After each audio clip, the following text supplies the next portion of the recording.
આજરોજ 1 ઓક્ટોબર 2025ના રોજ સુરેન્દ્રનગરની કલેક્ટર કચેરી ખાતે અમે જિલ્લા કલેક્ટરશ્રીને પદ્મશ્રીનો જેને પુરસ્કાર મળ્યો છે, ભારત સરકારે આપ્યો છે, એવા ડૉક્ટર જગદીશ ત્રિવેદીએ જે પુરસ્કાર મળ્યો છે એમના પણ એક સન્માનના ભારત સરકારના કોઈ નિયમો છે, એના કાયદાઓ છે.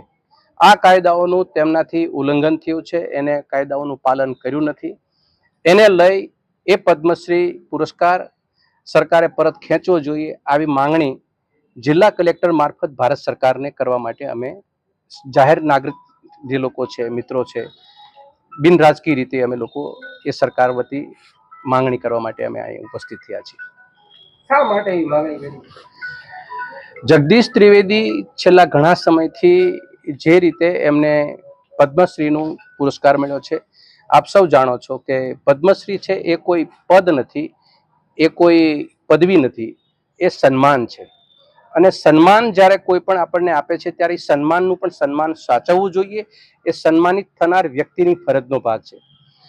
ભારતની સરકાર 4 પ્રકારના પુરસ્કારો જે વિશિષ્ટ વ્યક્તિઓને આપે છે, અને એ વિશિષ્ટ વ્યક્તિઓમાં જેને ખાસ ક્ષેત્રમાં કોઈ કામ કર્યા હોય, સરકારની ધ્યાન ઉપર મૂક્યો હોય, એમાં વિશાળ જનતાનું હિત સમાયેલું હોય, આવી પ્રવૃત્તિ કરનાર વ્યક્તિનું સન્માન થતું હોય છે. અને એ સન્માન જ્યારે કરવામાં આવે છે ત્યારે એના કાયદાઓથી પરિચિત એમને કરવામાં આવે છે કે તમને આ સન્માન આપવામાં આવે છે અને આ સન્માનનું આવી રીતે પાલન કરવાનું છે. આવા અનેક પ્રકારના કાયદાઓથી એને પરિચિત કરવામાં આવે છે. પણ દુર્ભાગ્ય એ છે કે જગદીશ ત્રિવેદી નામની વ્યક્તિને પદ્મશ્રી મળ્યા પછી એમના અનેક પ્રકારના એવા કિસ્સાઓ સામે આવે છે, જનતાની સામે વચ્ચે છે.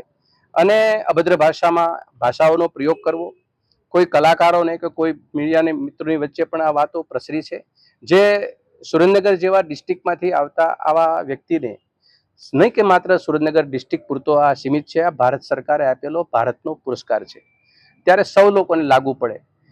આવા પુરસ્કાર આપ્યા પછી પણ એમને જે માન મર્યાદા સાચવવી જોઈએ જે પુરસ્કારની, એ એને સાચવી નથી. પ્લસ રાજકીય રીતે, દાખલા તરીકે હું તમને કહું કે કોઈ સાહિત્યકાર હોય, કોઈ લેખક હોય, કોઈ કવિ હોય, તો એની એક મર્યાદા હોય. કોઈને હાસ્ય કલાકાર હોય, કોઈને હાસ્ય કલા કરવાની કોઈની એક પ્રોફેશનલ હોય, તો એની પણ એક મર્યાદા હોય.